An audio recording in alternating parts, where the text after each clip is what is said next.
जय हिंद दोस्तों, मैं शुभम आप सभी का स्वागत करता हूं आपके अपने इस यूट्यूब चैनल शुभम क्लासेस में। और जो आज की क्लास होने वाली है ना, वो आपकी जीके की वो क्लास होगी जिसके अंदर हिस्ट्री, पॉलिटी, जियोग्राफी और स्टैटिक के लोक नृत्य बहुत सारे महत्वपूर्ण प्रश्न डिस्कस करेंगे।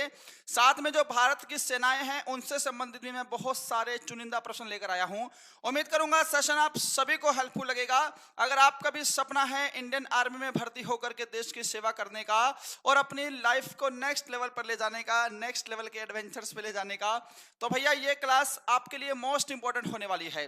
सेशन सभी को हेल्पफुल लगेगा, सभी लोग टेस्ट को कंप्लीट लगाएंगे। चलिए अपनी क्लास को स्टार्ट करते हैं।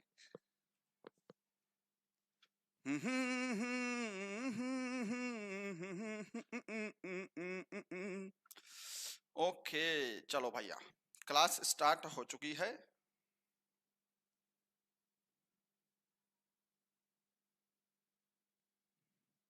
चलो भाई स्टार्ट करते हैं अपनी क्लास। प्रश्नों की संख्या टोटल 30 होने वाली है, पर आज आपके प्रश्न देखोगे ना तो आपको मजा आ जाएगा।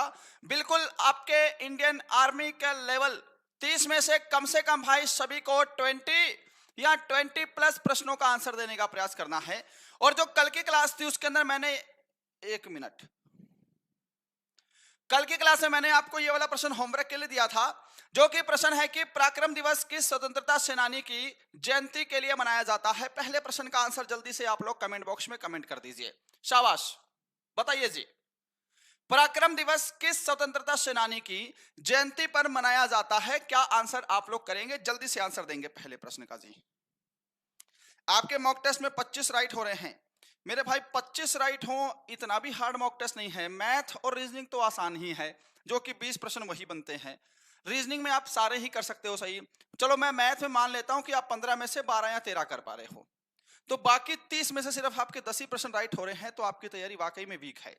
जीके और साइंस मैंने कोई वो लेवल भी नहीं डाला है, मैंने आर्मी के प्रीवियस ईयर और उससे रिलेटेड ही प्रश्न डाले हैं जो हमारी टेस्ट सीरीज है। देखो साहब, पराक्रम दिवस की बात करेंगे। अगर आप सभी ऑप्शन बी को आंसर दे रहे हैं, नेताजी सुभाष चंद्र बोस आपका राइट आंसर है। और इनकी जयंती 23 जनवरी को मनाई जाती है। तो अगर एग्जाम में आ जाए कि पराक्रम दिवस किस दिन मनाया जाता है, तो 23 जनवरी मेरे सभी भाइयों का आंसर आ जाना चाहिए। क्वेश्चन नंबर सेकंड आपके सामने है, आजाद हिंद फौज का विचार सबसे पहले किसके मन में आया था? ये बताइए साहब। सुभाष चंद्र बोस, मोहन सिंह, रास बिहारी बोस या फिर निरंजन सिंह गिल? क्या आंसर करेंगे जी? 23 जनवरी। आज के प्रश्नों का लेवल अच्छा है, मतलब आपको यह भी नहीं लगेगा कि हार्ड क्लास है, और आप ऐसा भी नहीं बोल सकते कि इजी क्लास है। इजी, हार्ड, मीडियम तीनों ही लेवल को मिक्स करके अच्छी क्लास है प्रिपेयर की है जी। चलिए भाई आंसर दो फटाफट से जी। देखो 2 पॉइंट याद रखना, क्योंकि यह प्रश्न आपके आर्मी में आ चुका है और सीबीटी एग्जाम्स में ही आया है ना। याद रखना कि आजाद हिंद फौज का विचार सबसे पहले जो आया था वो आया था जी कैप्टन मोहन सिंह में। ऑप्शन आपका बी यहां पे करेक्ट हो जाएगा, ठीक है। आजाद हिंद फौज की जो स्थापना है ना, सबसे पहले 1942 में हुई थी। ये वाला पॉइंट आप लोग याद रखना है ना। और याद रखना जी, रास बिहारी बोस ने, इनके बाद रास बिहारी बोस ने इसका नेतृत्व किया था। यह भी प्रश्न अगर एग्जाम में आ जाए तो आप लोग क्लियर हो जाना चाहिए, ठीक है। अच्छा 2 पॉइंट याद रखना कि अगर एग्जाम में कैप्टन मोहन सिंह नहीं आ रहे हैं तो रास बिहारी बोस आपको आंसर करना ही करना है। नहीं तो सबसे पहले कैप्टन मोहन सिंह के मन में विचार आया 1942 में, स्थापना करके जो नेतृत्व है ना वो रास बिहारी बोस ने किया था। अब नेताजी सुभाष चंद्र बोस भी जुड़े हैं। 1943 में इसका नेतृत्व किसने किया था? तो हम कहेंगे जी नेताजी सुभाष चंद्र बोस ने किया था। सभी का क्लियर है यहां पर? बताइए, आगे बढ़ जाएं। सभी का क्लियर है ना? किसी का कोई डाउट तो नहीं है? चलो भाई अगला क्वेश्चन है नंबर 3। ये वारंट ऑफिसर है, ठीक है। जल्दी से बताइए कि वारंट ऑफिसर निम्नलिखित में से किस सेना का एक पद है? भारतीय सेना, तटरक्षक बल, भारतीय नौसेना या फिर वायुसेना? क्या आंसर देंगे जी?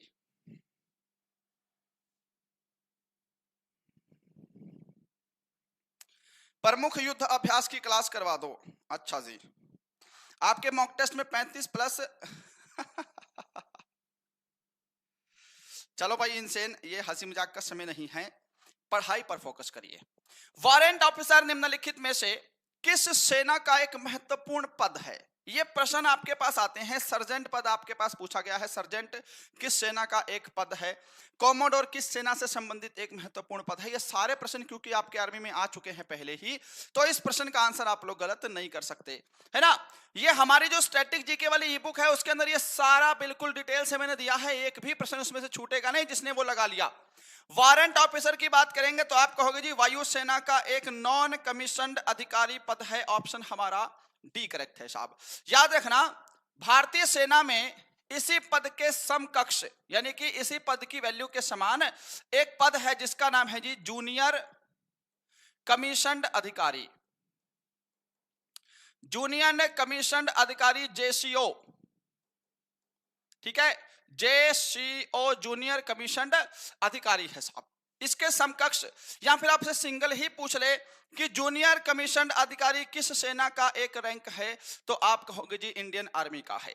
नंबर 4 आपके सामने है जी आगा खां पैलेस किस शहर में है? इसका आंसर कर दो भाई। अब आपको पता है ना कि आपके आर्मी के एग्जाम में एक प्रश्न आया था कि 1942 में भारत छोड़ो आंदोलन के दौरान, 1942 में जो भारत छोड़ो आंदोलन हुआ था, है ना, भारत छोड़ो आंदोलन के दौरान महात्मा गांधी और उनकी पत्नी को, महात्मा गांधी व उनकी जो पत्नी है, उनकी पत्नी को कहां नजरबंद किया गया था जी? कहां नजरबंद किया गया? यह भी प्रश्न आपके इंडियन आर्मी में ही पूछा गया है 2024 के एग्जाम में। चलो भाई, दोनों प्रश्नों का आंसर बड़े तरीके से देना है। देखते हैं आप लोग का आंसर क्या चल रहा है जी। सर मेरा नाम बोलिए राजकुमारी।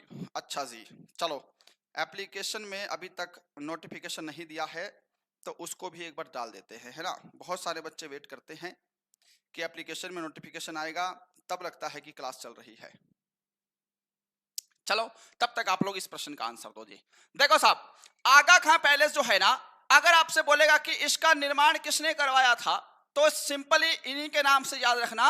आगा खां पैलेस का निर्माण आगा खां तृतीय ने करवाया था, यानी कि थर्ड ने करवाया था। ये वाला पॉइंट आप सभी का क्लियर हो जाना चाहिए मेरे भाई। क्लियर है चीजें भाई? और इसका आगा खां पैलेस कहां पर है जी? तो ये पुणे में लोकेटेड है। ऑप्शन हमारा ए करेक्ट आंसर है। अब ये क्योंकि ये प्रश्न आपके आर्मी के 2024 के एग्जाम में आया हुआ है, तो अगर ये प्रश्न फिर से रिपीट हो जाए कि 1942 में भारत छोड़ो आंदोलन के दौरान महात्मा गांधी और उनकी पत्नी कस्तूरबा गांधी को कहां पर बंदी नजरबंद किया गया था, तो आप कहोगे जी आगा खां पैलेस में। ठीक है, आगा खां पैलेस में इनको नजरबंद किया गया था, जो कि पुणे में लोकेटेड है। चीजें सभी की क्लियर हैं, किसी का कोई डाउट तो नहीं है इस प्रश्न में? चलो फिर इसी बात पर नंबर 5 पर आ जाओ। डिफेंस सर्विसेज स्टाफ कॉलेज कहां स्थित है? ये तो एग्जाम में आया हुआ रिपीटेड प्रश्न है ना। चलिए भाई आंसर देंगे फटाफट से। मैं तब तक एप्लीकेशन में लिंक डाल देता हूं, ठीक है, अपनी क्लास का। नायक नहीं महानायक हूं मैं। चलो जी आंसर दो फटाफट से, लिंक रेडी हो रहा है। Army Agniveer GK top 30।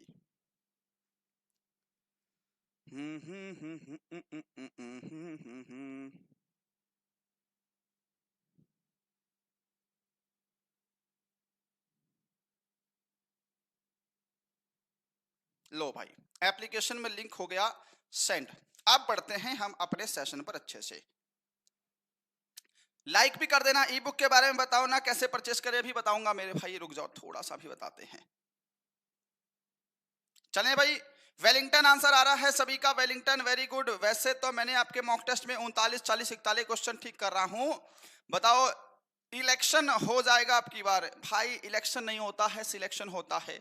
और अगर आपका स्कोर इतना आ रहा है तो मुझे नहीं लग रहा कि आपको कोई रोकेगा इस टाइम। इस टाइम आपका सिलेक्शन हो जाएगा। बस ये 20 दिन का संघर्ष है। अपने आप को वो मत समझने लगना कि भैया मेरे इतने ठीक हो रहे हैं, चलो 10 दिन पढ़ाई बंद कर देते हैं। अगर आपने एक भी दिन पढ़ाई छोड़ी तो समस्या हो जाएगी, लगे रहना बस, ठीक है। देखो यहां पर ऑप्शन सी वेलिंगटन आंसर दे रहे हैं। वेलिंगटन कहां पर है जी? तमिलनाडु में है। जैसे मैंने देहरादून में आपको बताया था जी, IMA है जी, भारतीय सैन्य अकादमी, इंडियन मिलिट्री अकादमी, सभी को पता है ना। भारतीय सैन्य संस्थान कहां पर है? तो देहरादून में है, इंडियन मिलिट्री अकादमी बोलते हैं जी। खड़कवासला में क्या है? अब NDA है जी। नेशनल डिफेंस एकेडमी कहां पर है? तो खड़कवासला में है ना। आगे बढ़ते हैं नंबर 6 पर। ये देखो, फेमिना मिस इंडिया वर्ल्ड 2026 का ताज किसे पहनाया गया? ये किसने जीता है? करंट अफेयर का लेटेस्ट प्रश्न है और आपके एग्जाम में भी आएगा। अब मुझे ये बताओ, ये तो फेमिना मिस इंडिया है, चलो, है ना, मिस वर्ल्ड है, sorry, Femina miss India world. पर मैं आपसे एक सिंपल सा प्रश्न पूछ रहा हूं कि अगर बोल दे कि मिस वर्ल्ड जो प्रतियोगिता है उसकी शुरुआत कब हुई? इसका आंसर आप लोग मुझे बता पाओगे? अच्छा ये बताओ कि किस भारतीय ने, यानी कि किस भारतीय महिला ने पहला मिस वर्ल्ड जीता था? साहब मोस्ट इंपॉर्टेंट है, किस भारतीय महिला ने पहला मिस वर्ल्ड जीता था? अब मिस वर्ल्ड की बात करी है तो मुझे आप लोग ये भी बता देना कि जो मिस यूनिवर्स प्रतियोगिता है, मिस यूनिवर्स प्रतियोगिता की शुरुआत कब हुई? लो भाई, इन तीनों प्रश्नों पर आ जाओ। गुरुदेव मैंने 2 बार लाइक कर दिया है, बहुत मार खाओगे, है ना। एक बार लाइक करो बस, 2 बार नहीं। आज चलते हैं, दाढ़ी वाड़ी बनवाते हैं भाई, समय नहीं मिल रहा है, क्या बताएं, आज संडे है, आज थोड़ा सा फ्री है। करो जी आंसर। निकिता पोरवाला, नहीं नहीं, गलत आंसर है। निकिता पोरवाला दे रहे हो, ये तो रॉन्ग है भाई। और कोई भाई यहां पर वर्तमान में कौन क्या है इसके बारे में भी देखते हैं। शायद मैं इस टॉपिक को कल ही कर लूं क्या? वर्तमान में कौन क्या है कल ही कर लें इसको, क्या कह रहे हो आप लोग? फेमिना मिस इंडिया वर्ल्ड 2026 का ताज साध्वी सतीश शैल, ऑप्शन बी करेक्ट आंसर है भाई। किसी का भी सही आंसर नहीं आया। खैर संध्या आर्या ने ये तो आंसर सही दे दिया है कि मिस वर्ल्ड जो है वो सबसे पहले जीता था जी रीता फारिया ने, है ना। उससे पहले यहां पर कर दें, मिस वर्ल्ड प्रतियोगिता की शुरुआत 1951 में हुई थी। सबसे पहले जीता था जी किस भारतीय ने? तो रीता फारिया ने जीता था, और रीता फारिया ने 1966 में ये जीता था साहब मिस वर्ल्ड। और मिस यूनिवर्स याद रखना 1952 है, यानी कि 1951 में मिस वर्ल्ड और अगले साल मिस यूनिवर्स, ठीक है। चलो एक और देखो, नंबर 7 है, इलाहाबाद यानी कि प्रयागराज में 1857 के संघर्ष का नेता कौन था? ये बता दो, शाबाश। Who was the leader of the 1857 struggle in Allahabad Prayagraj? करवाया है 1857 की क्रांति, तो पूरा करा दिया है टॉपिक, कोई डाउट तो नहीं है इसमें। अब आंसर इसका बिल्कुल सही ही चाहिए मुझे आप सभी से। प्रमुख युद्ध अभ्यास कराओ, आप ही बोलिए।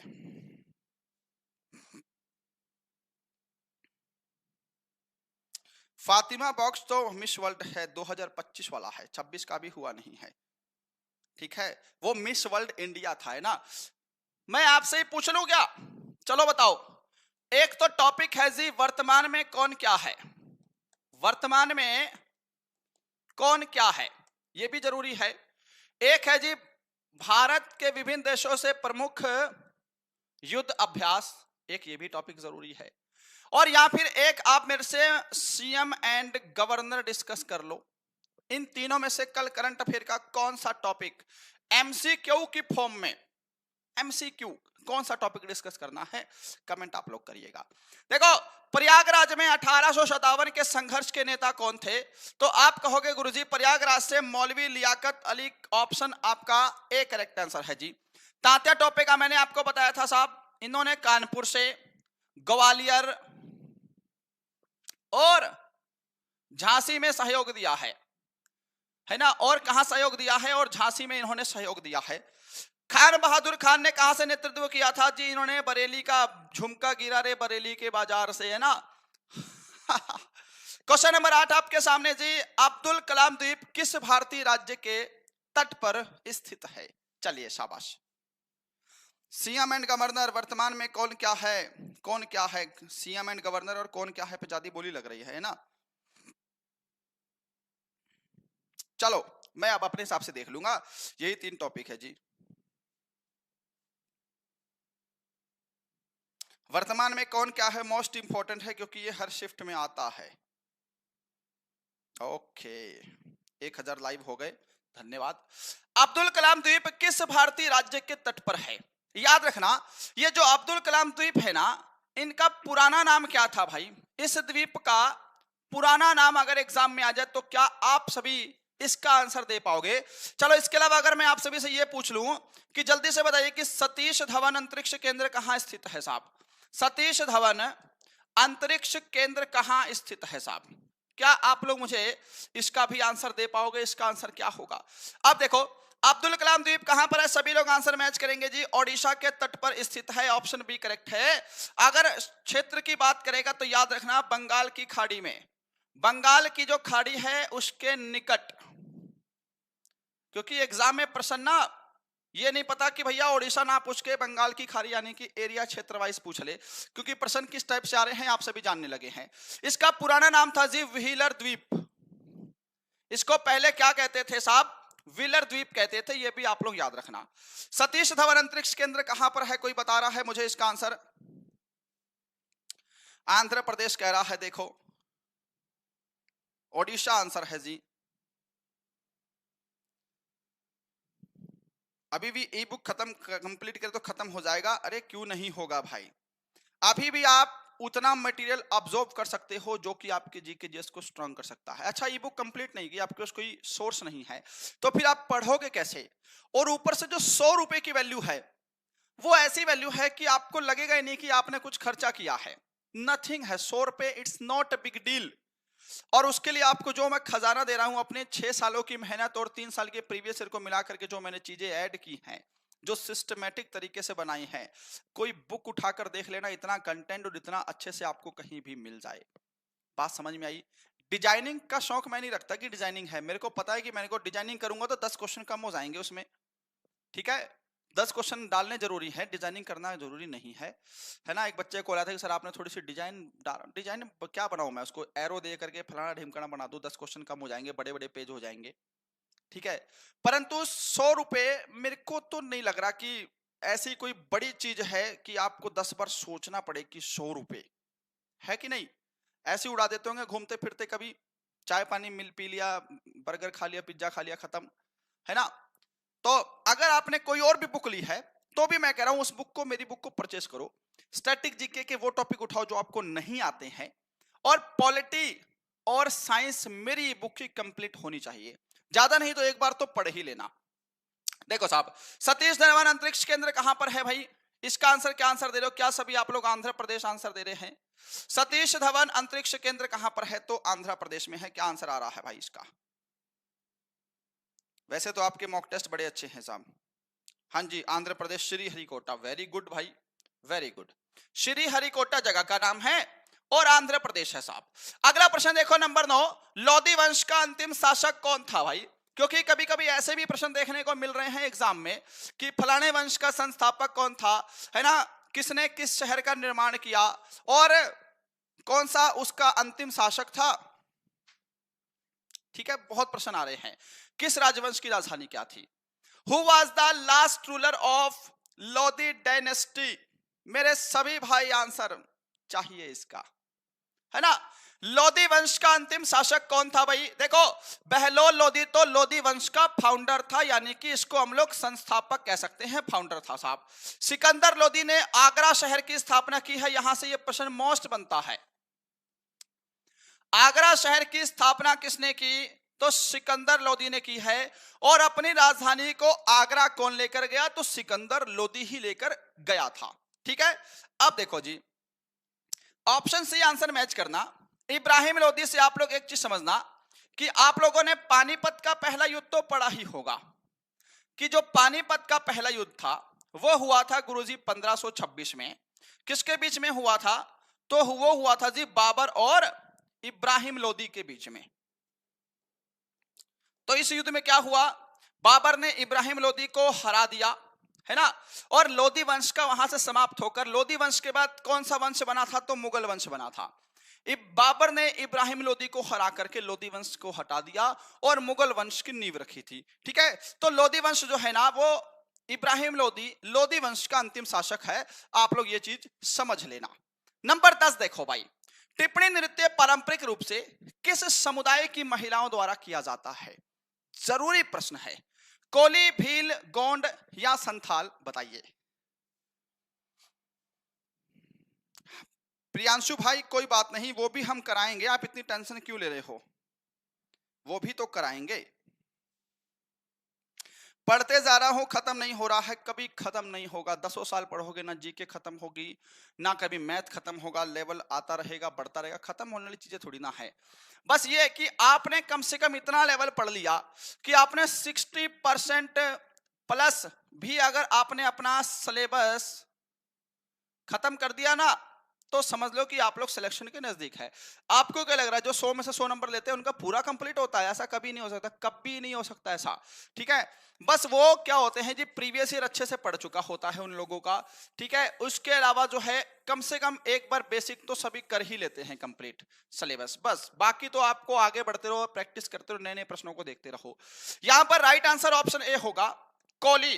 टिप्पणी नृत्य जो है ना ये कोली समुदाय की महिलाओं द्वारा किया जाता है। टिप्पणी नृत्य है किस राज्य का? तो गुरुजी टिप्पणी नृत्य तो गुजरात का है। ठीक है ना, गुजरात में आप सभी को पता है कि गरबा आता है एग्जाम में, आपके एग्जाम में डांडिया भी आता है साहब, आपके एग्जाम में भवई नृत्य भी आता है। चलो टिप्पणी जो मैंने प्रश्न पूछा है इसको भी ऐड कर लेते हैं। साथ में याद रखना कि अगर आपसे पूछे कि हुडो किस राज्य का नृत्य है साहब, तो कहां का है? गुजरात का है।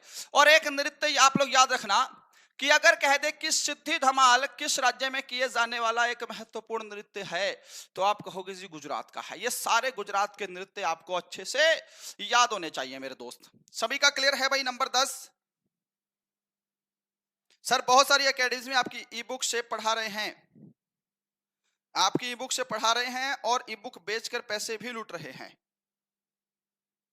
अच्छा भाई,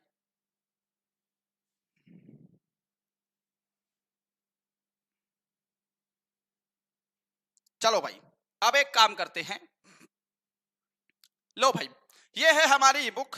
शुभम क्लासेस एप्लीकेशन डाउनलोड कर लेना और याद रखना अभी 11 बज रहे ना, आज दोपहर 12 बजे तो थोड़ा जल्दी हो जाएगा है ना, आज दोपहर में 1 बजे से आपको एक आर्मी का फुल पेपर मिलेगा भाई। हमारी एप्लीकेशन में बिल्कुल फ्री वाले मॉक टेस्ट में चले जाना, एक पूरे 50 प्रश्नों का पेपर आपको सोल्व करने के लिए मिलेगा। संडे स्पेशल मॉक टेस्ट है, सभी लगाना है ना। और ये सी बुक की बात कर रहा था, ये सिर्फ 99 के अवेलेबल है और मुझे नहीं लगता है कि 99 ऐसा अमाउंट है जिसको आप खर्चने से पहले 10 बार सोचो कि क्या खर्चा कर रहा हूं, है ना, और आपको क्या चीज मिल रही है उसके बदले। It's not a big deal. जिसके पास की कोई भी बुक है वो इस ई बुक को परचेस करना। स्पेशली ये स्टैटिक जीके वाली तो सभी की कंप्लीट हो जानी चाहिए भाई। और जो हमारी वाली बुक है ना सब्जेक्ट वाइज, इसमें मैं अभी भी कह रहा हूं कि आपके पास समय है, पॉलिटी खत्म कर दो। 600-700 प्रश्न है पॉलिटी के, कोई ज्यादा नहीं है, एक दिन में भी उड़ा सकते हो। और साइंस के कम से कम 1500 प्रश्न है जो कि आपको सिलेक्शन दिलाने का दम रखते हैं। और जाने से पहले ये पिछले जो 3 साल के प्रश्न है ना, इनको अगर आप लोगों ने नहीं पढ़ा तो फिर क्या पढ़ा। ये पिछले 3 सालों के पूछे गए प्रश्न भी आप सभी के कंप्लीट होने चाहिए, इतना तो जरूरी है, इतना तो अभी भी हो सकता है। ठीक है ना, तो हमारी कॉम्बो पैक लेना जिसके अंदर ये दोनों ही ई बुक से आपको पीडीएफ फॉर्म में मिल जाएंगी। आप लोग चाहो तो उसका प्रिंट आउट निकाल भी सकते हैं। इसके अलावा देखो हमारी टेस्ट सीरीज अवेलेबल है जो कि आपके समझो कि हूबहू एग्जाम का पेपर है कि आप पेपर दे रहे हो, बस ऐसी टेस्ट सीरीज आपको मिलेगी। 2026 का बिल्कुल नया लेवल, सामान्य ज्ञान, विज्ञान, गणित, रीजनिंग, ये टेस्ट सीरीज हिंदी में भी है और इंग्लिश में भी है। मात्र 119 रुपए की अवेलेबल है। और इसी टेस्ट सीरीज का जो सेकंड टेस्ट है ना, आज मैं फ्री मॉक टेस्ट में डाल रहा हूं भाई। फ्री मॉक टेस्ट जो आपका संडे स्पेशल मॉक टेस्ट है, इसी टेस्ट सीरीज का आज दूसरा टेस्ट फ्री मॉक टेस्ट में डालूंगा 1 बजे। आप लोग खुद लगाकर देखना कि आपको टेस्ट सीरीज क्या मिल रही है, कौन सा हीरा मिल रहा है। ठीक है, जिसने परचेज नहीं किया परचेज कर लेना। ये रहा हेल्पलाइन नंबर, कोई डाउट हो, कोई इशू हो तो इस नंबर पे कॉल या मैसेज आप लोग कर सकते हैं भाई। स्टार्ट करते हैं, अपने सेशन की तरफ बढ़ते हैं जी। कहां है जी? नंबर 11 देखो भाई, अप्रैल 2026 में निम्नलिखित में से किसे भारत का 99वां रामसर स्थल घोषित किया गया है? आप बताओ भाई। इस बार 1 लाख वैकेंसी है क्या? हाँ भाई 1 लाख वैकेंसी बता तो रहे हैं कि 1 लाख वैकेंसी है। चलो भाई, स्टैटिक जीके कॉम्बो पैक जो है, जो मैंने आपको दोनों बुक से दिखाई है ना, उन दोनों का मिश्रण ही कॉम्बो पैक है। स्टैटिक जीके भी कॉम्बो पैक में मिल जाएगी आपको। बताओ भाई, रामसर स्थल देखो इंपॉर्टेंट है। अब मैं आपसे एक बात पूछ रहा हूं, रामसर स्थल को ना आपके पास हिंदी भाषा में आर्द्र भूमि भी आता है, आर्द्र भूमि, ठीक है ना, याद रखना। अब मेरी बात ध्यान से समझो, रामसर स्थल में शामिल होने वाला पहला कौन था भाई? तो याद रखना 1981 में सबसे पहले चिल्का झील को रामसर स्थल में शामिल किया गया, और साथ में केवलादेव राष्ट्रीय उद्यान को, केवलादेव नेशनल पार्क को, इन दोनों को रामसर स्थल की सूची में 1981 में शामिल किया गया था। और सबसे पहले शामिल होने वाले आर्द्र भूमि में यही 2 स्थल थे। बात समझ में आ गई? अब देखो साहब, 2026 अप्रैल में जो 99वां शामिल हुआ है वो है जी शेखा झील पक्षी अभयारण्य। ऑप्शन हमारा बी करेक्ट है। अब 99 की बात की है तो 100 हो चुके हैं। पटना पक्षी अभयारण्य जो है ना, वो 100वां है भाई, जो कि रामसर स्थल में शामिल होने वाला 100वां स्थल है जी, पटना पक्षी अभयारण्य। क्या ये सारी चीजें आपकी क्लियर हैं यहां पर? चलो फिर इसी बात पर नंबर हम लोग 12 देखते हैं भाई। दुनिया का सबसे ऊंचा युद्ध क्षेत्र सियाचिन ग्लेशियर किस पर्वत श्रेणी में स्थित है? अच्छा एक और बताओ, सियाचिन ग्लेशियर के लिए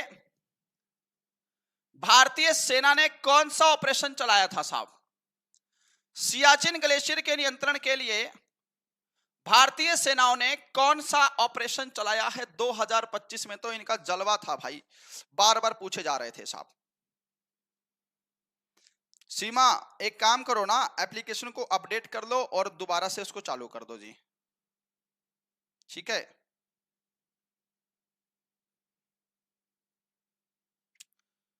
कॉम्बो पैक सब्जेक्ट वाइज है, बिल्कुल उसके अंदर सब्जेक्ट वाइज भी मिलेगी और स्टैटिक जी के दोनों मिलेगी कॉम्बो पैक में। आंसर दो भाई। देखो सियाचिन ग्लेशियर की बात करेंगे तो आप इसका आंसर क्या दोगे? जास्कर श्रेणी, काराकोरम, पीर पांजाल या फिर लद्दाख कहां पर स्थित है साहब? जल्दी से आंसर करो, इसका आंसर क्या होगा जी?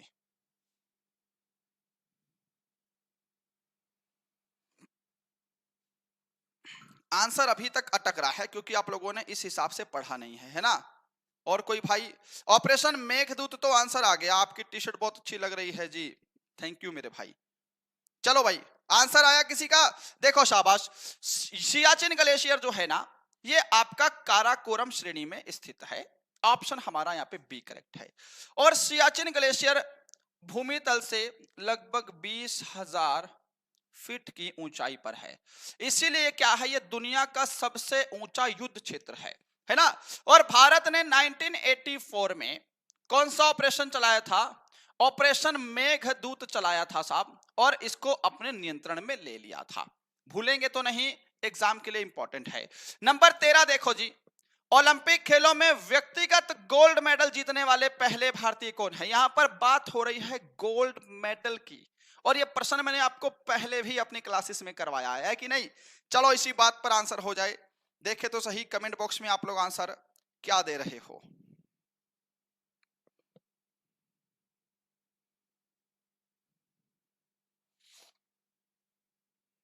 चलो भाई शाबाश, अभी तक कोई आंसर नहीं आया है, इसका आंसर दो जी।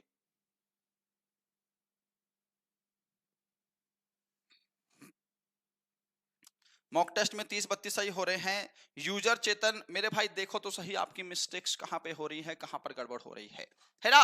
अभिनव बिंद्रा याद रखना, 10 मीटर एयर पिस्टल, यानी कि हम सीधा लिखे कि शूटिंग में 2008 के बीजिंग ओलंपिक में गोल्ड जीता था। ऑप्शन हमारा डी करेक्ट हो गया। नीरज चोपड़ा जी के बारे में तो आप जानते हैं, इनका संबंध किससे है साहब? भाला फेंक यानी कि ज्वेलिन थ्रो, भाला फेंक से इनका संबंध है ना। और इन्होंने 2020 के टोक्यो ओलंपिक में गोल्ड जीता था, पता है ना सभी को। इन्होंने क्या जीता था साहब? टोक्यो ओलंपिक में गोल्ड जीता था। और गोल्ड जीतने वाले ये दूसरे इंडियन हैं अभी तक बस गोल्ड जीतने वाले दूसरे इंडियन है नीरज चोपड़ा। केटी जाधव सबसे इंपॉर्टेंट है साहब, 1952 के हेलसिंकी ओलंपिक में, किसमें, 1952 के हेलसिंकी ओलंपिक में केटी जाधव ने कुश्ती में कांस्य पदक जीता है साहब। कुश्ती में कौन सा पदक जीता है, कुश्ती में पदक जीता है जी कांस्य पदक, ये भी आप लोग याद रख लेना। लिएंडर पेस का नाम आप सभी ने बहुत सुना होगा, इधर ले लू इसको, याद रखना कि 1966 के अटलांटा ओलंपिक में, 1966 के अटलांटा ओलंपिक में, ये इनका संबंध टेनिस से था, याद रखना। टेनिस में कांस्य जीता है इन्होंने। टेनिस में कौन सा पदक जीता है साहब, तो टेनिस में कांस्य पदक जीता है। ये सभी का क्लियर है भाई। चलो इसी बात पर स्क्रीनशॉट ले लो। अब एक पॉइंट समझ लो कि अगर बोले कि भारत ने पहला गोल्ड मेडल व्यक्तिगत किस खेल में जीता है, तो याद रखना कि अभिनव बिंद्रा का संबंध शूटिंग से है। तो भारत ने पहला जो गोल्ड मेडल है वो शूटिंग में जीता है। सभी का क्लियर है जी।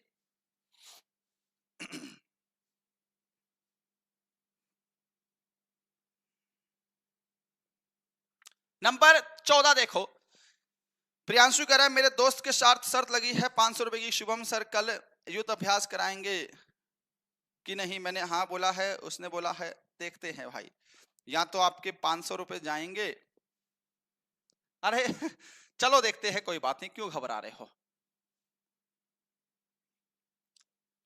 वैसे मैं सही बताऊं ना तो मेरा कल मूड है वर्तमान में कौन क्या है वो करवा दूं, अगले दिन युद्ध अभ्यास कर लेते हैं।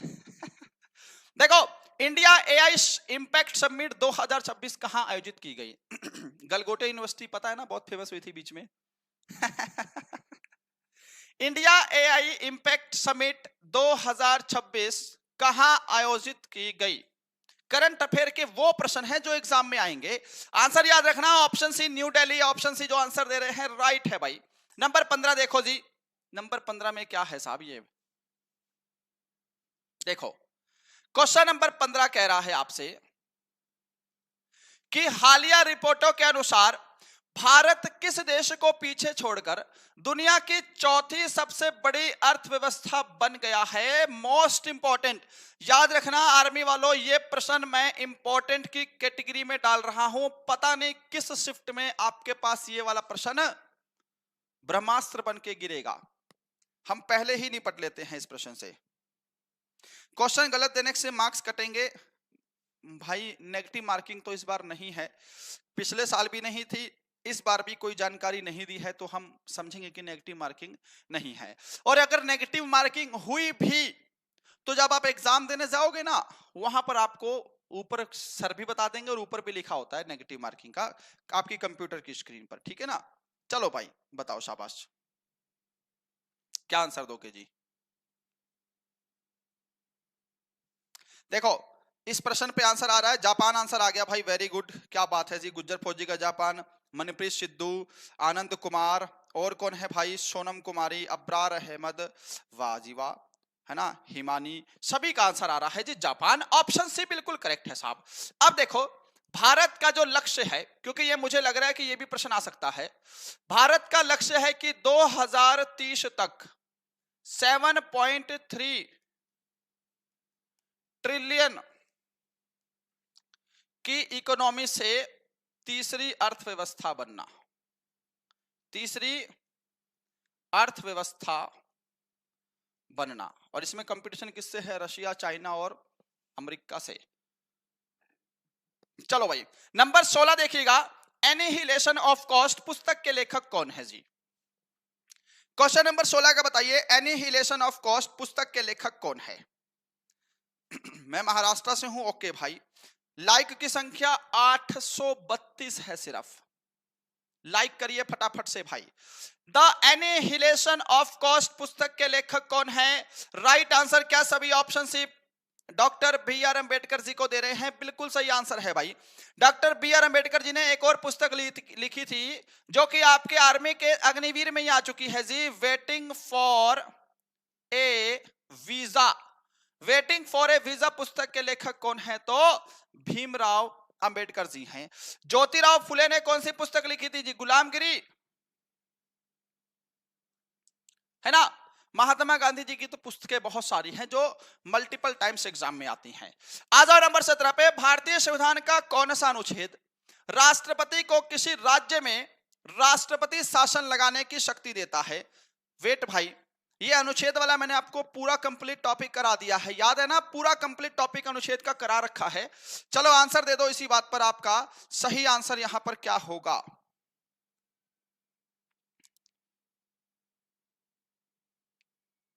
The untouchable. अनटचेबल भी भीमराव अंबेडकर जी की ही पुस्तक का नाम है जी, है ना? किनकी है जी? भीमराव अंबेडकर जी की ही पुस्तक है। 356 आंसर आ रहा है, बहुत बढ़िया भाई। देख लेते हैं जी क्या चल रहा है, 1 मिनट।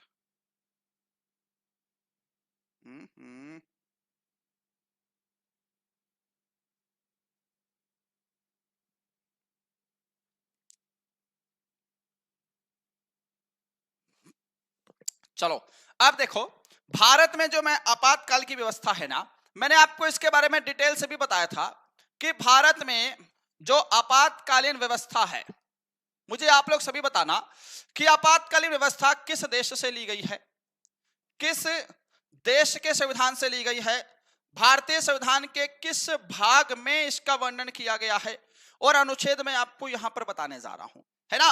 अनुच्छेद 352 कहता है जी, राष्ट्रीय आपातकाल यानी कि नेशनल इमरजेंसी। राष्ट्रीय आपातकाल यानी कि नेशनल इमरजेंसी है मेरे भाई। मतलब क्या है कि अगर देश में कभी सूखा आ जाए, कभी भूखमरी की स्थिति आ जाए, तो ऐसी स्थिति में युद्ध हो जाए तो राष्ट्रीय आपातकाल लगता है। 360 है जी फाइनेंशियल इमरजेंसी, जिसे हम लोग वित्तीय आपातकाल कहते हैं, और यह अभी तक एक बार भी नहीं लगा है। और आर्टिकल जो 356 है, ये है जैसे मणिपुर में लगा था, याद है? जब वहां की सरकार अपने कार्यों में विफल हो जाए और राज्यपाल भी उस हिसाब से कार्य ना कर पाए, तो उस राज्य में राष्ट्रपति का शासन लागू हो जाता है भाई। वहां पर कोई भी बिल पास करना है, कुछ भी करना है, तो राष्ट्रपति ही करेगा और कोई नहीं करेगा। फिर सीएम, एमएलए, फेमएलए जो भी है आपके गवर्नर, वो किसी काम के नहीं है, राष्ट्रपति शासन लगता है। और 368 क्या है साहब? संविधान संशोधन की प्रक्रिया है ना। संविधान में जो संशोधन है, अमेंडमेंट है, उसकी प्रक्रिया का वर्णन किया गया है। अब यह किस देश से लिया गया है? आप लोग का आंसर यहां पर क्या सही आ रहा है सभी का भाई? देख लेते हैं एक बार। हाँ जी, भाग 18 है जी, वेरी गुड, जर्मनी से लिया गया है आपातकाल। शानदार है जी, सभी का आंसर आ गया। भारतीय संविधान के भाग 8 ये कहां से लिया गया है? ये तो लिया गया है जी जर्मनी के संविधान से, और भारतीय संविधान के भाग 18 में है जी। क्वेश्चन नंबर 18 देखो इसी बात पर। 2026 में NASA, national aeronautics and space administration के 15वें प्रशासक के रूप में कौन कार्यरत हैं? या फिर यह कहें कि नासा के वर्तमान अध्यक्ष कौन है? बता पाओगे कि नहीं बता पाओगे?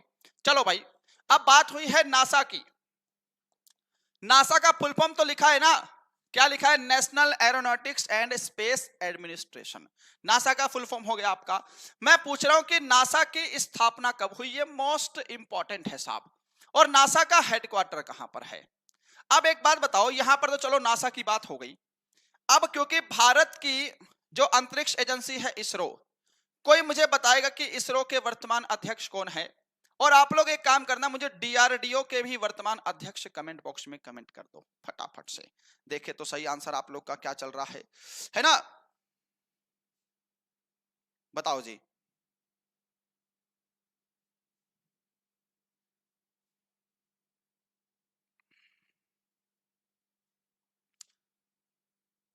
राजस्थान के एग्जाम में भी सेम पेपर आएगा मेरे दोस्त। ऑल इंडिया सिलेबस सेम है, कोई दिक्कत नहीं है, सेम आएगा। आपकी वॉइस मस्त है, लव यू। अरे वाह, लव यू भाई, चुम्मा। पास होने के लिए कितने नंबर चाहिए करण? देखो ये प्रश्न बेबुनियाद है मेरे हिसाब से। मैंने आपको कह दिया कि पास होने के लिए 30 क्वेश्चन कर लो, और आपको एग्जाम में 40 क्वेश्चन आते हैं, तो आप क्या करोगे? आप 30 क्वेश्चन करोगे या 40 क्वेश्चन करोगे? जवाब आपको मिल गया खुद ही, है ना? आपके जितने मैक्सिमम क्वेश्चन सही हो, नेगेटिव मार्किंग अगर नहीं है तो सारे ही अटेम्प्ट करोगे आप लोग। जितने मैक्सिमम सही होंगे उतने ही आपको राइट करने हैं। कट ऑफ तो फिर उस समय डिसाइड होगी।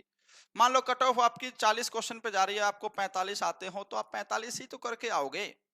तो कहने का अर्थ है कि जितने आप लोग मैक्सिमम अटेम्प्ट कर सको और जितने आप सही कर सको वो ज्यादा बेटर है।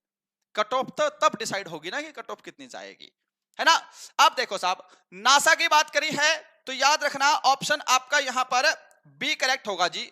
जैरेड आइजैकमैन जो है इस समय नासा के वर्तमान में अध्यक्ष हैं साहब। कौन है साहब? जैरेड आइजैकमैन जो है वो नासा के वर्तमान में अध्यक्ष हैं। नासा की स्थापना कब हुई थी? तो 1958 में हुई है और वाशिंगटन डीसी में इसका मुख्यालय है। वाशिंगटन डीसी में इसका हेडक्वार्टर है। इसरो के वर्तमान अध्यक्ष याद है सभी को? Doctor V Narayan Narayan. DRDO के कौन है साहब? Doctor Samir V Kamat. चलो भाई हो गया क्लियर आपका। आगे बढ़े। नंबर 19, क्रिप्स मिशन किस वायसराय के कार्यकाल में भारत आया था? यह बताइए भाई, बढ़िया प्रश्न आपके सामने। लॉर्ड लिलिथगो, बेवेल, माउंटबेटन या फिर विलिंगडन? क्या आंसर होगा इसका? समीर वी कामत हो गया जी। स्थापना 1958, वेरी गुड। इसरो की 1969 में स्थापना हुई थी जी, 1969 में। चलिए शाबाश, आंसर दो जी। चलो भाई शाबाश।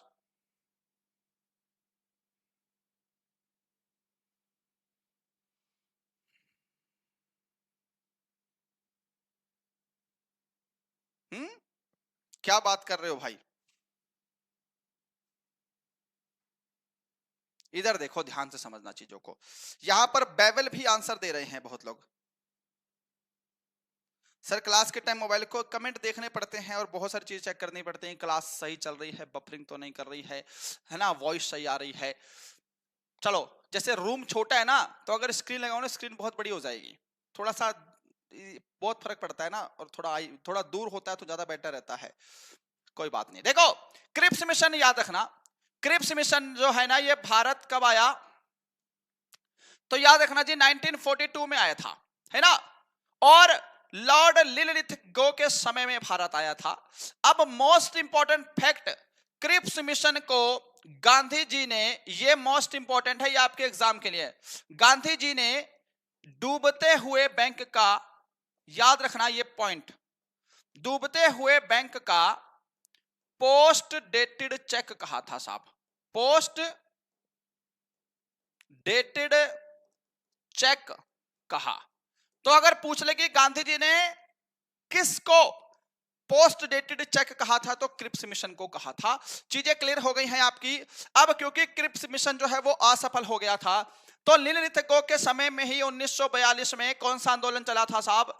भारत छोड़ो आंदोलन भी स्टार्ट हुआ था। रही बात लॉर्ड बेवेल की, तो लॉर्ड बेवेल के समय में जी शिमला सम्मेलन हुआ था। क्या हुआ था साहब? शिमला सम्मेलन किसके समय में हुआ है? लॉर्ड बेवेल के समय में हुआ है। प्लस आप लोग याद रख सकते हो कि लॉर्ड बेवेल के समय में कैबिनेट मिशन भारत आया था जी। कैबिनेट मिशन लॉर्ड बेवेल के समय में ही भारत आया था। लॉर्ड माउंटबेटन भारत का अंतिम वाइसराय था, है ना, गवर्नर जनरल। आजादी के समय था। ऑप्शन यहां पर सभी ने क्लियर है भाई, चीजें समझ गए? बताओ भाई, किसी का कोई डाउट यहां पर दूर दूर तक तो नहीं है? सभी का क्लियर है जी। आजादी के समय कौन थे? तो लॉर्ड माउंटबेटन। माउंटबेटन आजादी के समय। नंबर 20, सर्वोच्च न्यायालय के न्यायाधीशों के लिए सेवानिवृत्ति की आयु क्या है? अच्छा, मैंने आपको इसका आर्टिकल भी बताया है ना, कि अगर आपको कह दे कि जो सुप्रीम कोर्ट है ना, इसका गठन यानी कि स्टैब्लिश्ड, ये किस आर्टिकल के तहत हुआ है? किस आर्टिकल के? तो ये तो मैंने आपको बताया है। सुप्रीम कोर्ट हो चाहे हाई कोर्ट हो, उसके जो न्यायाधीश होते हैं, मेन हेड कोर्ट हेड, है ना, उनकी नियुक्ति राष्ट्रपति करता है। पहला पॉइंट। और देखो, सर्वोच्च न्यायालय के लिए न्यायाधीशों की जो रिटायर होने की उम्र होती है वो होती है साहब 65 वर्ष। 62 वर्ष होती है जी हाई कोर्ट वालों की, है ना। जो हाई कोर्ट के न्यायाधीश हैं उनकी होती है जी 62 वर्ष। क्या आर्टिकल है साहब? आर्टिकल 124 में, अनुच्छेद 124 में सर्वोच्च न्यायालय का गठन है। और हाई कोर्ट की बात करेंगे तो आप कहोगे जी आर्टिकल 214 के तहत उच्च न्यायालय के गठन का प्रावधान है। क्या ये दोनों की दोनों फैक्ट मेरे सभी भाइयों के क्लियर हैं? आगे बढ़ जाएं इसी बात पे हम लोग, है जी। चलो फिर इसी बात पे बढ़ते हैं। नंबर 21 ये प्रश्न भूलना नहीं, ये भी प्रश्न मैं आपको आर्मी के मोस्ट इंपॉर्टेंट की कैटेगरी में डाल रहा हूं, क्योंकि डिफेंस से रिलेटेड प्रश्न बनता है एग्जाम में। 40 वर्षों की शानदार सेवा के बाद दिसंबर 2025 में किस भारतीय नौसेना जहाज आईएनएस को सेवा मुक्त कर दिया गया, यानी कि रिटायर कर दिया गया? पिछले साल आपको पता है ना, सितंबर अक्टूबर में शायद वो मिग 21 को रिटायर किया था। वो वायुसेना का जहाज था मिग 21, वो रिटायर हो गया है। पहले उसको रीढ़ की हड्डी कहते थे, वो आपकी आर्मी के एग्जाम में आया था 2025 में। अब रीढ़ की हड्डी किसको कहते हैं? सुखोई M30KI को, है ना। ये देखो 40 वर्षों की सेवा के बाद दिसंबर 2025 में कौन सा भारतीय नौसेना जहाज रिटायर हो गया है, सेवा मुक्त हो गया है? आंसर आप लोग जानते हो, क्या दोगे? आंसर आप लोग कहोगे जी INS सिंधु घोष। क्या सभी ने सही आंसर दिया है इसका? देखिए जरा कमेंट बॉक्स में चल क्या रहा है आखिर।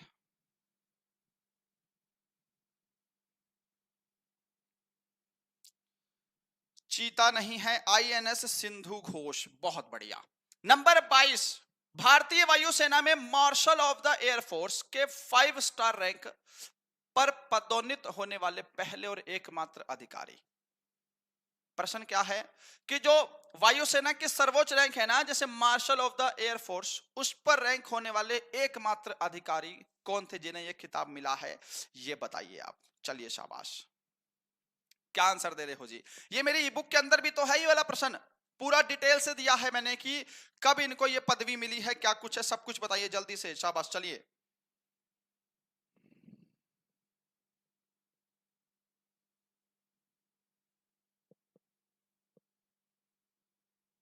चलो शाबाश। देखो जैसे भारतीय सेना में मार्शल हैं, है ना, सबसे पहले मिला था, सबसे पहले किसको मिला है भारतीय सेना में? ये थल सेना है, इंडियन आर्मी की बात करें हैं। सबसे पहले जो है फील्ड मार्शल बोलते हैं थल सेना में। सबसे पहले फील्ड मार्शल का जो खिताब है वो किनको मिला है? किसको मिला है? सैम मानेकशॉ को। और दूसरा किसको मिला है साहब? दूसरा जो थल सेना वाला जो ये है, ये दूसरा मिला है जी करियप्पा जी को। ठीक है, केवल 2 ही लोगों को मिला है। ऐसे ही जो वायुसेना की बात करेगा ना, तो आप लोग अर्जुन सिंह को याद रखना। अर्जुन सिंह जी को 2002 में marshal of the air force के खिताब से, जो कि एक 5 स्टार रैंक है, उनसे सम्मानित किया जा चुका है। नंबर 23 आंसर करिए। मई 2026 तक सिक्किम के वर्तमान राज्यपाल कौन है? और सिक्किम के वर्तमान सीएम भी तो आपको पता होने चाहिए कि नहीं होने चाहिए? चलिए आंसर दे दो फटाफट से जी। वो तो एग्जाम में जब बैठोगे तो आपको एग्जाम देने से पहले ही पता लग जाएगा, कंप्यूटर स्क्रीन पे सब लिखा होता है मेरे दोस्त, है ना। कंप्यूटर स्क्रीन पे सब कुछ लिखा होता है जी।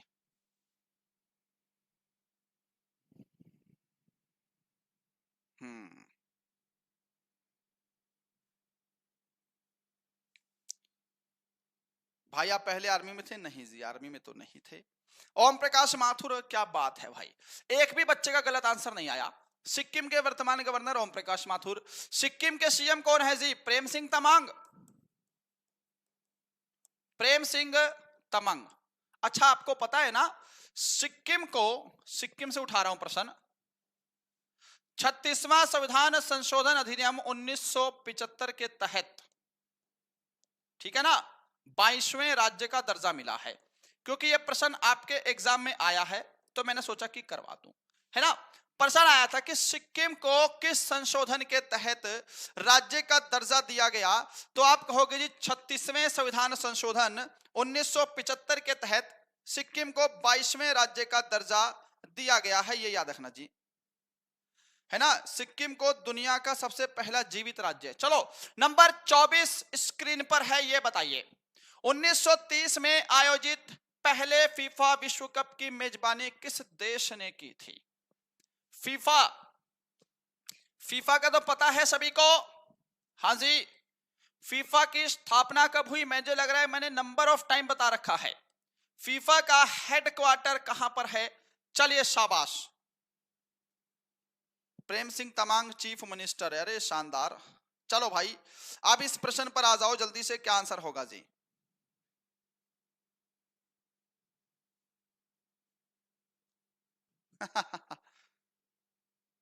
बताओ भाई, फीफा की स्थापना कब हुई और फीफा का मुख्यालय कहां है? प्रश्न ये भी तो जरूरी है जी।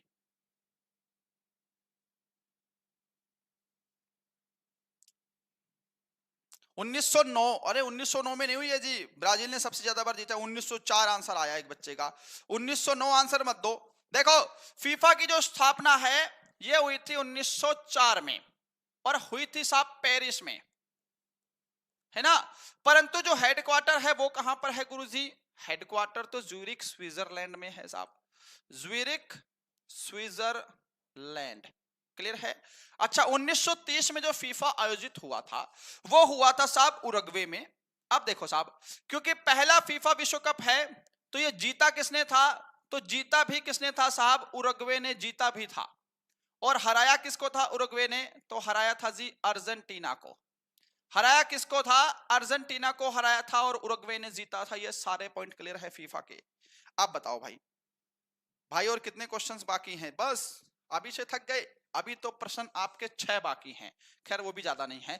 बुली शब्द किस खेल से संबंधित है? The term bully is associated with which sport? चलो भाई, आईपीएल तो आजकल घिसा पिटा चल रहा है ना, आईपीएल में मजा ही नहीं आ रहा है, पता नहीं क्यों यार। वो बात रही नहीं आईपीएल में। ड्रीम 11 लगाते थे ना पहले, 3-3 4-4 हजार रुपए तो हार जाते थे लास्ट में, पता लगता था कि 3,000 का घाटा हुआ है इस सीजन में। कभी जीतते नहीं थे पर उसकी रौनक कुछ और थी। अब आईपीएल में वो बात रही नहीं जो पहले थी जी। देखो, मैच जो है ना उसको फिर से शुरू करने के लिए जो टर्म प्रयोग की जाती है वो बुली है, ठीक है। कभी कुछ और सोचते हो, वो क्या होती है साहब? वो बुली होती है जी। बताओ आप लोग अब जल्दी से आंसर, क्या आंसर होगा जी? बस आप देखो मेरी बात, हमने बात करी है जी आपसे बुली की। चलो, बुली के अलावा ना एक शब्द है जिसका नाम है जी शॉर्ट कॉर्नर। इस शॉर्ट कॉर्नर को पेनाल्टी कॉर्नर भी कहते हैं, आप लोगों ने पढ़ा भी होगा शायद, है ना। इसके अलावा अगर एग्जाम में आपके आ जाए जी स्कूप, एग्जाम में आपके शब्द आ जाए साहब स्टिक, है ना, आप लोग आंसर क्या दोगे? आप लोग का राइट आंसर होगा जी हॉकी। हॉकी से संबंधित है जी, यहाँ पर स्कूप हो गया, स्टिक हो गया, बुली शब्द हो गया, ये सभी हॉकी में प्रयोग होने वाली है। क्रिकेट में आजकल एक शब्द आता है जिसका नाम है जी डक, यानी कि बत्तख।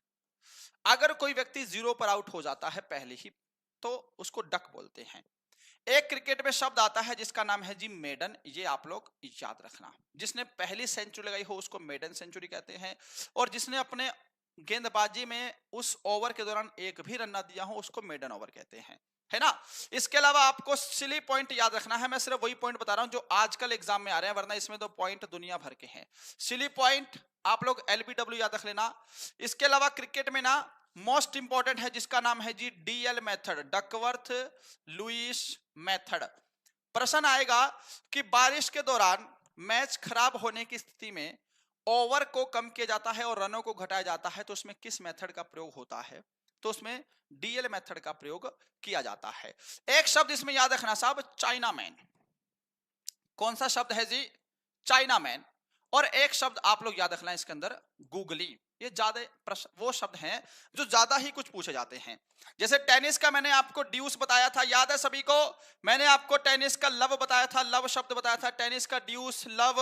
आप लोग टेनिस में वॉली भी याद रख सकते हैं साहब। मैंने आपको कई सारे इसके अंदर टर्म्स बताए थे, मैंने आपको एस भी बताया था, एस शब्द, ड्यूस शब्द, लव शब्द, ये शब्द टेनिस से संबंधित है। भाई मोबाइल स्विच ऑफ हो गया क्या? क्या चल रहा है भाई? सभी का क्लियर है जी यहाँ पर?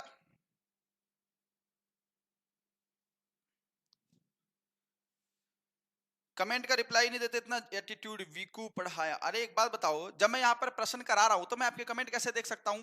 और दूसरी चीज जो है ना, हॉकी में एक शब्द है, एक सरदार जी की फिल्म आई थी, ठीक है, दिलजीत ने रोल किया था, ड्रैग फ्लिक।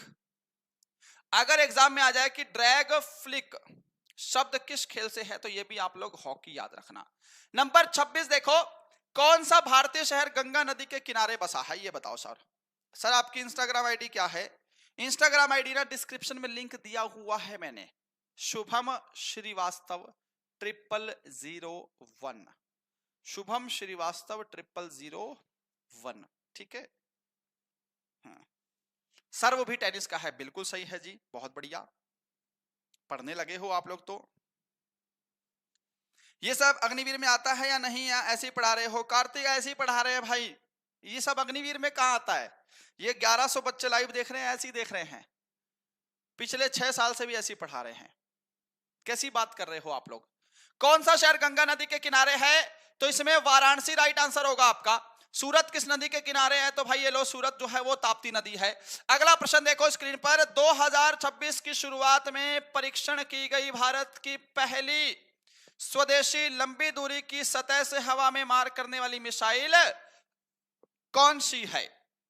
अभी हाल ही में 2026 की शुरुआत में एक नई मिसाइल लॉन्च हुई है जो कि सतह से हवा में मार करने वाली पहली स्वदेशी और लंबी दूरी की मिसाइल है। वो कौन सी है? ये विकल्प आपके सामने है, जल्दी से आंसर हो जाना चाहिए भाई।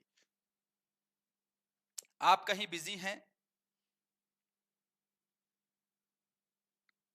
कोई बात नहीं, आप टेंशन ना लो, पढ़ाई पर फोकस करो। गुज्जर फौजी क्लास देख रहा है, गुज्जर फौजी का सिलेक्शन हो गया है मेरे ख्याल से, या होने वाला है, फाइनल लिस्ट का वेट कर रहा है, पूछ लेना एक बार। ऑप्शन बी करेक्ट है जी, प्रोजेक्ट कुशा। क्या आंसर करोगे? प्रोजेक्ट कुशा बिल्कुल करेक्ट आंसर हो जाएगा। S-400 like. किस राज्य को भारत का मसाला उद्यान कहा जाता है? भारत के मसालों के बगीचों का शहर किसको कहते हैं? चलो भाई आंसर दो जल्दी से। राइट आंसर आप सभी का क्या होगा, क्या चल रहा है कमेंटवा में देख लेते हैं थोड़ा।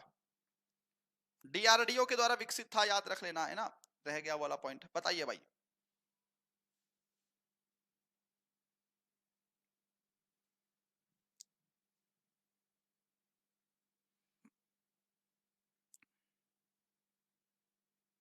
सर अगर आप एग्जाम पे बैठ जाए तो एग्जाम क्लियर हो जाएगा और क्या होगा?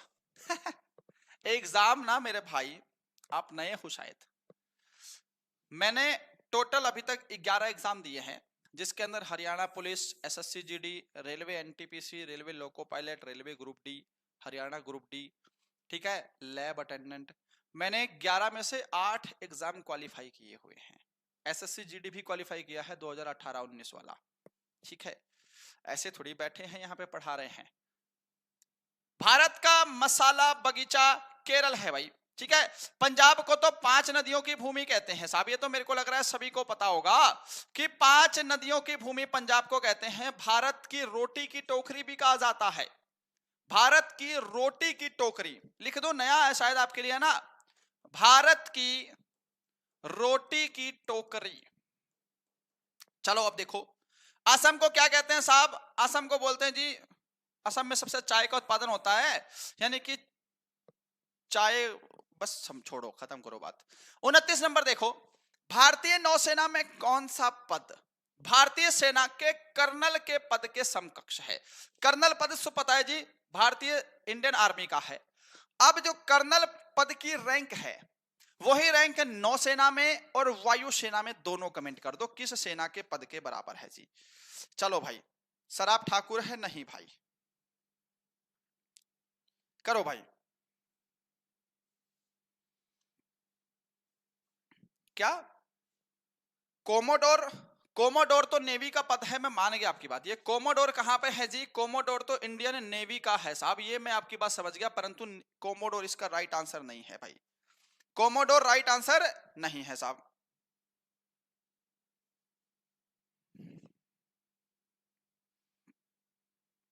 नीरज कुमार ले लिया भाई आपका नाम। और कोई मेरा भाई, आपके सबसे पिछली मेरिट लिस्ट कितनी थी भाई? हर जगह की अलग अलग थी। क्या कह रहे हैं जी? वन टैप गेमिंग, आपके पढ़ाए हुए से हम एग्जाम निकाले हुए हैं, बट रनिंग में मिस्टेक हो गया था। ओके,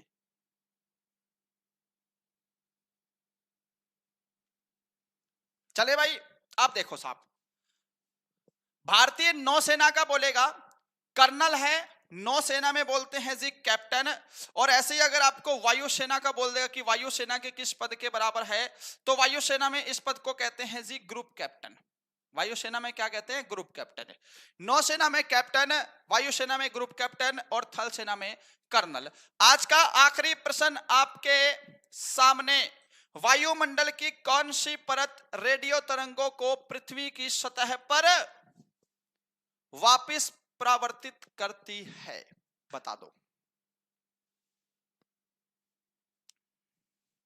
सर जी मेरा भाई मुझे पढ़ने नहीं देता, उसको प्यार से मनाओ, कह दो पढ़ने दो, ये तो अलग ही फैक्ट है। गर्लफ्रेंड नहीं पढ़ने देती तो समझ में भी आता कि भैया वो कह रही है कि मुझे टाइम दो, पर ब्रदर पढ़ने नहीं दे रहा, ये तो क्या ही बात है है ना?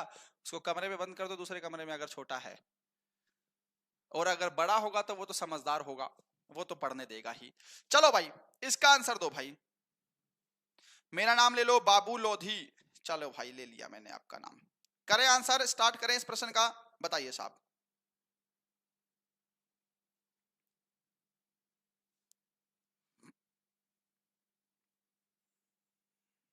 लास्ट क्वेश्चन से पहले एक शायरी हो जाए यार। शायरी ना बहुत दिन से बोली नहीं है, थोड़ा सा माइंड ना डिस्ट्रैक्ट चल रहा है कई दिन से।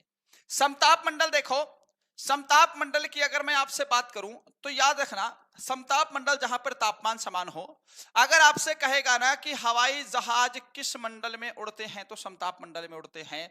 और अगर आपको कह देगा कि ओजोन परत किस मंडल में पाई जाती है, ओजोन परत भी आप कहोगे जी समताप मंडल में पाई जाती है। शोभ मंडल क्या है जी? वायुमंडल की सबसे निचली परत होती है। वायुमंडल की सबसे निचली परत है जहां पर मौसम संबंधित घटनाएं होती हैं साहब।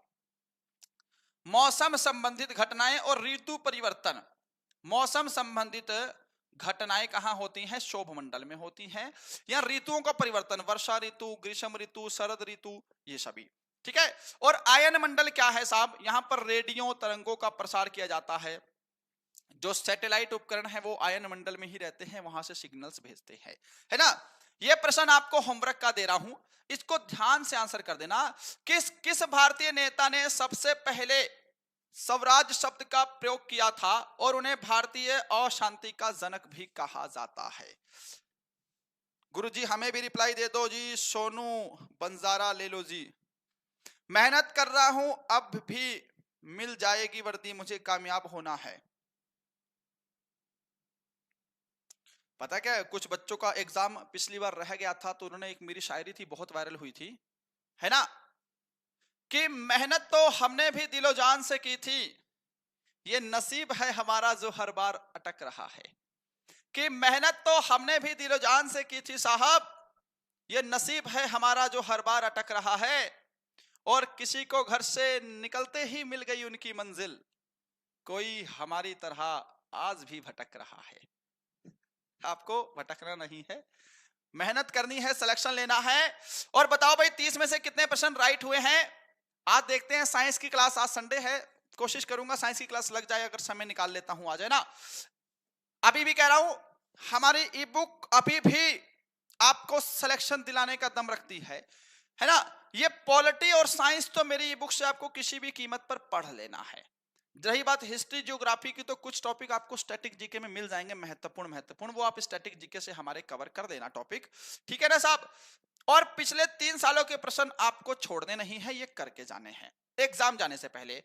कॉम्बो पैक का प्राइस, जिसके अंदर दोनों ही ई बुक्स आपको 99 रुपीज की मिल रही हैं ओनली।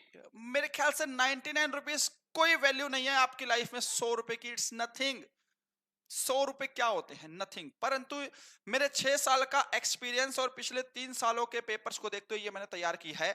ये स्टैटिक जीके वाली ई बुक तो समझ लो कि वो ई बुक है जो आप कहोगे कि क्या बात है भाई, 99 में है।